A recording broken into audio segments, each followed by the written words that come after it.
നമസ്കാരം. ആലപ്പി അഷ്റഫ് കണ്ടതും കേട്ടതും എന്ന എൻ്റെ യൂട്യൂബ് ചാനലിലേക്ക് ഏവർക്കും സ്വാഗതം. ഫാസിൽ എന്ന സംവിധായകൻ കണ്ടെത്തിയ ഒരു കഥാകാരനാണ് മധു മുട്ടം എന്ന ട്യൂട്ടോറിയൽ അധ്യാപകൻ. എന്നെന്നും കണ്ണേട്ടൻ, കാക്കോത്തിക്കാവിലെ അപ്പുപ്പൻ താടികൾ എന്നീ സിനിമകളിലെല്ലാം ഫാസിലിനോടൊപ്പം പ്രവർത്തിച്ചു എങ്കിലും മണിച്ചിത്രത്താഴ് എന്ന ചിത്രത്തോടെ മധുമുട്ടം എന്ന എഴുത്തുകാരൻ ഏറെ ശ്രദ്ധിക്കപ്പെട്ടു. മധുമുട്ടത്തിൻ്റെയും മണിച്ചിത്രത്താഴിൻ്റെയും ചില വിശേഷങ്ങൾ നമുക്ക് ഈ എപ്പിസോഡിൽ പങ്കുവയ്ക്കാം.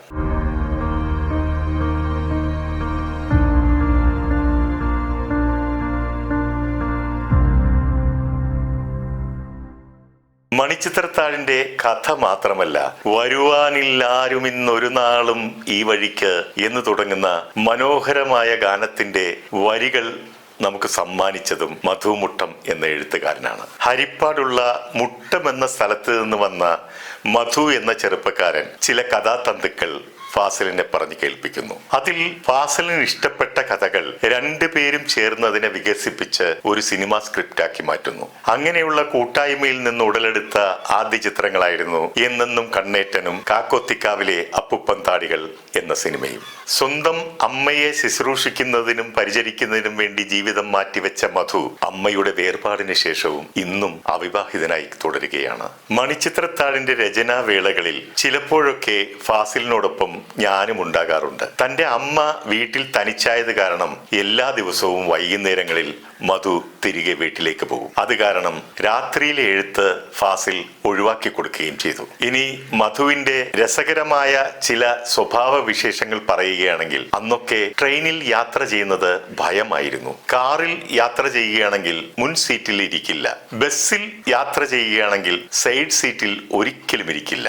ഇങ്ങനെ ചില പ്രത്യേകതകൾ മധുവിന് മാത്രം സ്വന്തം. മധു മണിച്ചിത്രത്താഴിന്റെ സീനുകൾ എഴുതുമ്പോൾ ഓരോ സീനും വളരെ വിശാലമായിട്ടും വിശദീകരിച്ചും ധാരാളം അങ്ങ് എഴുതും. ഏകദേശം 25 പേജിന് മേലേക്ക് ഓരോ സീനുകളും ഉണ്ടാകും. ഫാസിൽ അതിൽ നിന്ന് വേണ്ടുന്നത് മാത്രം എടുത്ത് അതിനെ സിനിമാ രൂപത്തിലേക്ക് കൊണ്ടുവരും. അങ്ങനെ ഉപേക്ഷിക്കപ്പെട്ട സീനുകളെല്ലാം കൂടി ചേർത്ത് വെച്ചാൽ മറ്റൊരു സിനിമ നിർമ്മിക്കാമല്ലോ എന്ന് ഞാൻ തമാശയ്ക്ക് പറഞ്ഞത് ഫാസിൽ ഇപ്പോഴും ഓർമ്മിപ്പിക്കാറുണ്ട്. മധുവിന് വേദങ്ങളിലും പുരാണങ്ങളിലുമുള്ള പരിജ്ഞാനം അപാരം തന്നെയായിരുന്നു. ഒരിക്കൽ ഞാൻ ഫാസിലിനോട് പറഞ്ഞു, ഇദ്ദേഹം ഒരു സൂപ്പർ ജീനിയസ് ആണല്ലോ എന്ന്. അപ്പോൾ ഫാസിൽ പറയുകയുണ്ടായി, അതുകൊണ്ടല്ലേ ഞാൻ കൂടെ കൂട്ടിയത് എന്ന്. എഴുത്ത് തീരാറായ വേളയിൽ ഇതിന്റെ സംഗീതം ഒരുക്കുന്നതിനായി ഇതിന്റെ ഗാനരചയിതാവ് ബിച്ചു തിരുമലയും സംഗീത സംവിധായകൻ MG രാധാകൃഷ്ണനും ഹോട്ടലിലെ മറ്റു മുറികളിൽ തങ്ങുന്നുണ്ടായിരുന്നു. ഒരു ദിവസം രാവിലെ പാച്ചിക്ക എന്നെയും കൂട്ടി ബിച്ചു എഴുതിയ വരികൾ കേൾക്കുവാനായി അദ്ദേഹത്തിന്റെ ഹോട്ടൽ മുറിയിലേക്ക് എത്തുന്നു. അവിടെ ചെല്ലുമ്പോൾ ബിച്ചു കുറച്ച് വരികൾ കുറിച്ചു വെച്ചിട്ടുണ്ടായിരുന്നു. അത് ഫാസിലിനെ ചൊല്ലിക്കേൽപ്പിക്കുന്നു. ഫാസിൽ ചില തിരുത്തലുകൾ പറഞ്ഞു കൊടുക്കുകയും ചെയ്യുന്നു. ഇനി ബാക്കിയുള്ളത് ഉച്ചയോടുകൂടി എഴുതി റെഡിയാക്കി വെക്കാമെന്ന് ബിച്ചു ഫാസിലിനോട് പറയുകയുണ്ടായി. എന്നാൽ ഞങ്ങൾ ഉച്ചയാകുമ്പോൾ എത്താം എന്ന് പറഞ്ഞ് ഇറങ്ങാൻ തുടങ്ങുമ്പോൾ മേശപ്പുറത്തിരിക്കുന്ന ഭക്ഷണം ശ്രദ്ധിക്കുന്നു. അത് ഫ്രൈഡ് റൈസും ചില്ലി ചിക്കനും ഒക്കെ ആയിരുന്നു. അത് കണ്ട ഫാസിൽ ചോദിച്ചു, എന്താ ബിച്ചു, രാവിലെ ഫ്രൈഡ് റൈസും ചില്ലി ചിക്കനും ഒക്കെയാണോ കഴിക്കുന്നത്? ഉടൻ ബിച്ചുവിന്റെ മറുപടി വന്നു, ഹേ, അത് ഇന്നലെ രാത്രി വാങ്ങിയതാണ്.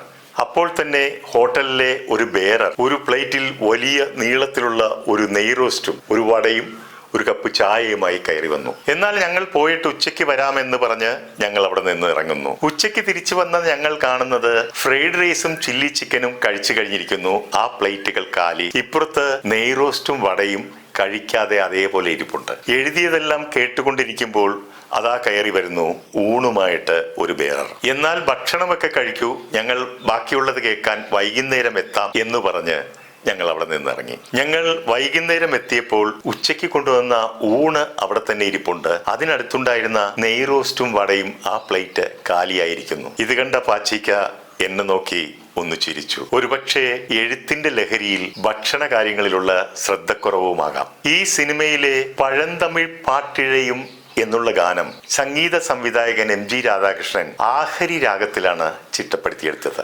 ആഹരി രാഗത്തിന് ഒരു കുഴപ്പമുണ്ടെന്ന് പഴമക്കാർ വിശ്വസിക്കുന്നു.